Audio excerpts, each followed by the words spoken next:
But I do know that we want to see the days of Paul, where we are just set on fire.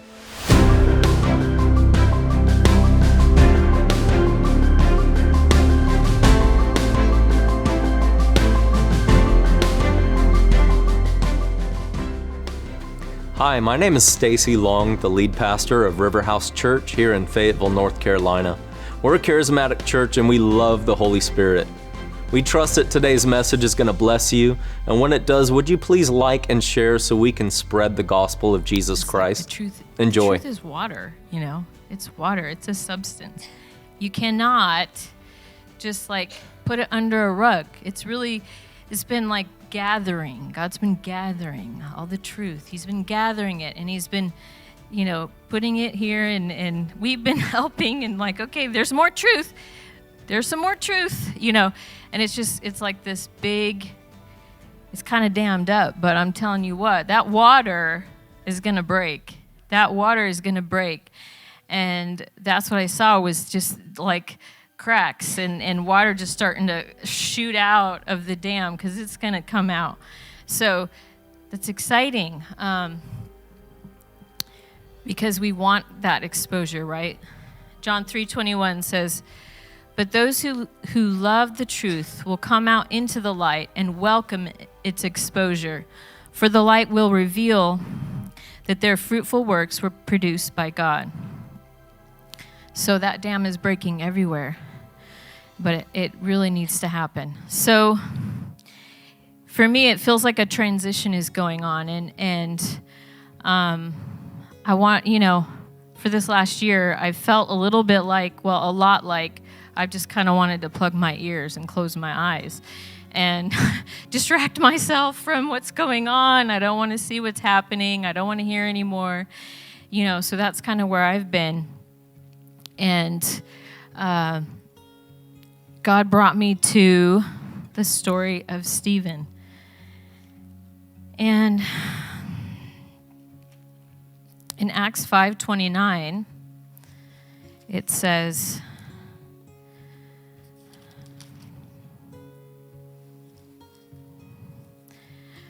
Peter and the apostles replied, "We must listen to and obey God more than pleasing religious leaders." So, we've had some revealing and some exposure, not just in our own lives and in the world, but also in the church. And it's interesting to me that when you read through the story of Stephen, how Stephen...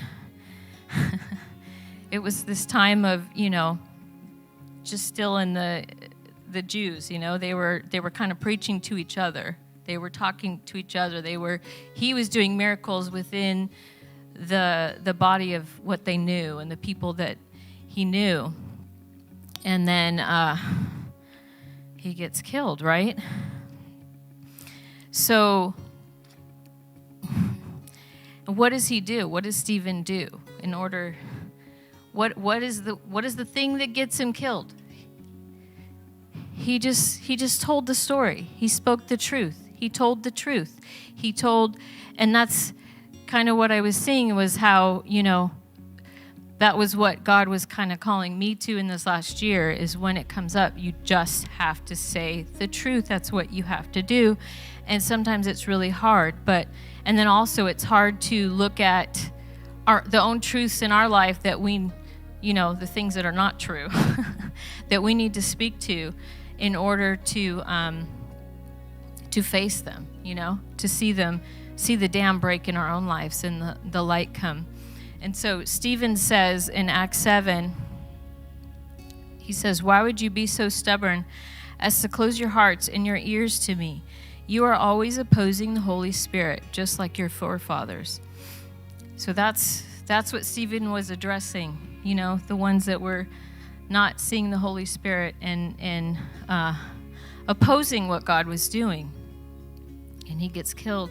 And then later it says, "But Stephen, overtaken with great faith, was full of the Holy Spirit. He fixed his gaze into the heavenly realm and saw the glory and the splendor of God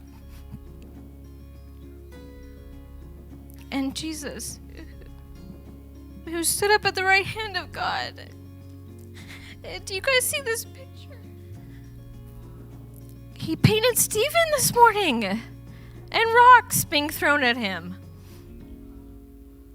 And him looking up, the glory of the Lord. That's what the church is, the remnant, right? That's how it's felt this last year. But the cool thing is what happens, and also it says his accusers covered their ears with their hands and screamed at the top of their lungs to drown out his voice. Doesn't it feel like right now that the world is just like, we're not hearing, I don't care, I don't really want to hear you. They're going to shut their eyes and their ears as well to the truth. But it says his accusers, one by one, placed their outer garments at the feet of a young man named Saul of Tarsus. And this is the transition that I see that the church is coming into. Because in order for us to walk in our fullness, we have to walk through that, right? We got to walk through that, and we have been. But also, there's Paul. Here comes Paul. God needs to turn us into Paul. And I don't think it's a mistake that Paul has come to our church. I just couldn't help myself when I was thinking about this, Paul. But I really do believe that God has brought you here for a purpose. And I do believe that there's you have something to share with us. It's really important. And so I'm just excited for whatever God's going to do through you. But that's the word I'm getting is just, I don't know if it seems dark. I don't know which part of that place we are in. I don't know exactly, but I do know that we want to see the days of Paul where we are just set on fire. We go out like Paul. Instead of, I've spent most of my Christian walk having minuscule moments with the lost. And it's painful. It's painful because I want to see the lost, and I want to see them saved like Hillary was in her message, right? But in order for us to see that, that's what happens, We go through we get rid of our Saul, basically, and put on our Paul, is what happens. That's what needs to happen. So, and also just the encouragement, too, that when we are being persecuted in the middle of what we're dealing with right now on the earth, I was just encouraged by the Lord to see the Paul in those ones that are coming after each of us, or even in our own families, just to pray, okay? I just pray that Jesus would come to them, and they would become a Paul. We want to pray for the Pauls to come out, right? The ones that are persecuting us. We want to pray for them to come out and come to the side of Jesus, right? So that's what I'm encouraged by this year to do, is to pray more for them, but also to believe that God is transitioning us into something amazing. And it's not about how we're going to do it, because He's doing it. He's doing it. He's telling us. We just say yes. That's what we do. We say yes, and we keep speaking the truth. Thanks for watching today. As disciples of Jesus Christ, there's two questions we should always be asking ourselves. One, what is God saying to us? Two, what are we going to do about it? So I challenge you, what are you going to do about what you heard today? Like, subscribe, and follow our channels below, and especially share this with somebody that you think needs to hear it. Until next time, God bless you.